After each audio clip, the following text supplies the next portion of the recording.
হিমাচলে যদি কোনো অফবিট সুন্দর জায়গা থেকে থাকে সেটা হলো এই কালপা।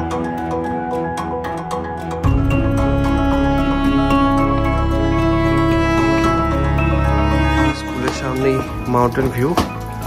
এখন মনে হচ্ছে আমি স্কুলে ভর্তি হয়ে যাই আবার নতুন করে। শুভ ব্রো ইনস্টাগ্রাম হ্যান্ডেল, এটা হচ্ছে কালপার এই যে লোকাল স্কুল, আর ওই যে চণ্ডী দেবী মন্দির। ক্যামেরাম্যান একটু সাইডে একটা জিনিস দেখাবো। সিমলা মানালির কোলাহল আর ভিড় থেকে একটু নিঃশ্বাস নিতে বেরিয়ে পড়লাম আমরা হিমাচলের কোলে লুকিয়ে থাকা এক স্বপ্নময় গ্রাম কালপার উদ্দেশ্যে। তাই সকাল সকাল সাংলা ভ্যানি থেকে বেরিয়ে পড়লাম আমরা কালপাতে। যেই না কালপায় পৌঁছলাম মনে হলো সময় যেন থেমে গেছে। চারপাশ বরফে মরা উঁচু শৃঙ্গ, আকাশে উড়ে বেড়ানো মেঘের দল আর শান্ত পাহাড়ি হাওয়া, যেন এক ছবির মধ্যে ঢুকে পড়েছি। কালপা পৌঁছেই প্রথমেই আমরা চলে গেলাম এখানকার স্থানীয় বৌদ্ধ মনস্ট্রিতে। প্রার্থনার ঘণ্টাধ্বনি, লামাদের শান্ত মুখ আর এই সুন্দর মনস্ট্রি, সে মুহূর্তে মনে হলো পৃথিবীর সব অস্থিরতা যেন এখানেই শেষ। ওখানে বসে আমরা কিছুক্ষণ চোখ বন্ধ করেছিলাম, মনে হলো আত্মা যেন একদম হালকা হয়ে গেছে। এখানে বুদ্ধিস্ট টেম্পল ছাড়াও তোমরা হিন্দু টেম্পলও পেয়ে যাবে, যার মধ্যে আছে নারায়ণ নাগিনী মন্দির, চণ্ডী দেবী মন্দির, কাঠে খোদাই করা প্রাচীন স্থাপত্য, আর মন্দিরের চূড়া থেকে দেখা যায় পুরো এই সুন্দর কালপা গ্রাম, যেন মনে হয় দেবতারা এখানেই বাস করেন।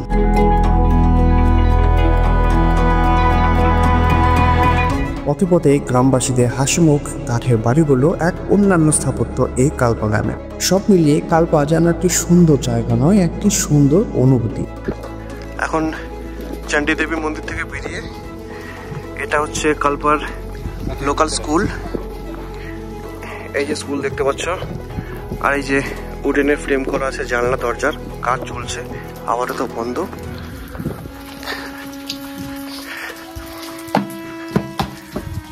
স্কুলের সামনেই মাউন্টেন ভিউ। এখন মনে হচ্ছে আমি স্কুলে ভর্তি হয়ে যাই আবার নতুন করে। ভাই আর একটা জিনিস তোদেরকে দেখাচ্ছি, সরে যা, আর একটু সামনে আয়। এখানে কি লেখা আছে? শুভ ব্রো ইনস্টাগ্রাম হ্যান্ডেল, ঠিক আছে? Guys do like, follow, comment, share অবশ্যই করতে হবে ভাই, একটা ফটো পাবি না ভাই। এটা হচ্ছে কালপার এই যে লোকাল স্কুল, আর ওই যে চণ্ডী দেবী মন্দির। আমাদের হোটেলটা ঠিক এই টপ অফ দ্য হিলে এইখানে। এই হচ্ছে আমাদের ক্যামেরাম্যান। ক্যামেরাম্যান একটু সাইড দিয়ে একটা জিনিস দেখাবো, একটু সাইড দিয়ে। হ্যাঁ এখানে এখানে এখানে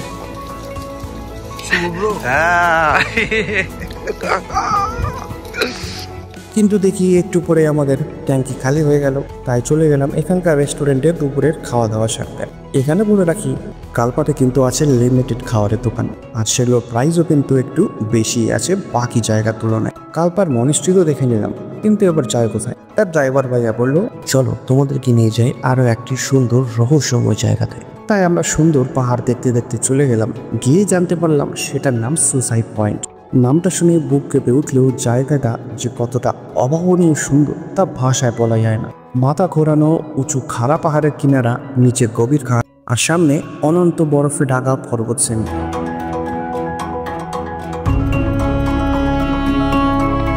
কথিত আছে অতীতে কেউ কেউ এই জায়গায় এসে জীবনের পথ হারিয়েছিল। তবে যখন আমরা এখানে দাঁড়ালাম আমাদের মনে হলো জীবন তো ঠিক এরকমই হওয়া উচিত, কখনো গভীর, কখনো ভয়ঙ্কর সুন্দর। সব কিছু দেখলাম আমরা, কিন্তু বাদ থেকে গেল একটি গুরুত্বপূর্ণ জায়গা যেটার জন্য এত দূরে আসে আমাদের, সেটা হলো কিন্নর ক্যালাশ।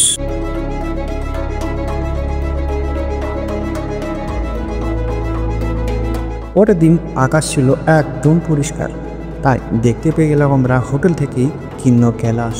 এই সেই কিন্নর ক্যালাশের উঁচু শৃঙ্গ যেখানে হাজার হাজার ভক্তরা আসে ট্রেক করে গরম কাটে। সকালে প্রথম আলো যখন পড়ে কিন্নর ক্যালাশে, তখন মনে হয় এই পৃথিবীর সব পবিত্রতা ওই বরফের চূড়ায় জমে আছে। এই কিন্নর ক্যালাশে কবে যেতে পারবো আমরা জানি না, তাই সবাই মিলে হোটেল থেকে আমরা বললাম জয় ভোলেনাথ। এই শৃঙ্গ দেখে মনে হয় ভোলেনাথ যেন আজও স্বয়ং এই পাহাড় হয়ে দাঁড়িয়ে আছে আমাদের ভেতরের আশা দূর করার জন্য। এখানে পাহাড় শুধু দৃশ্য নয়, তারা কথা বলে, আশীর্বাদ করে, বাঁচিয়ে তোলে। এত দূর অব্দি দেখে নিয়েছো তো এবার কমেন্টে জয় ভোলেনাথ অবশ্যই লিখে যাও। আমাদের হোটেল থেকে কিন্নর ক্যালাস দেখে বেরিয়ে গেলাম এবার এত সুন্দর গ্রাম কালপা ছেড়ে। কালপা আমাদেরকে শিখিয়েছে প্রকৃতি শুধু চোখের আরাম নয়, এটি একটি আত্মার শান্তি। তাই যদি কখনো ভেতরটা খালি লাগে তোমাদের, চলে এসো কালপাতে। ভিডিওটি ভালো লাগলে অবশ্যই সাবস্ক্রাইব করে ফেলো।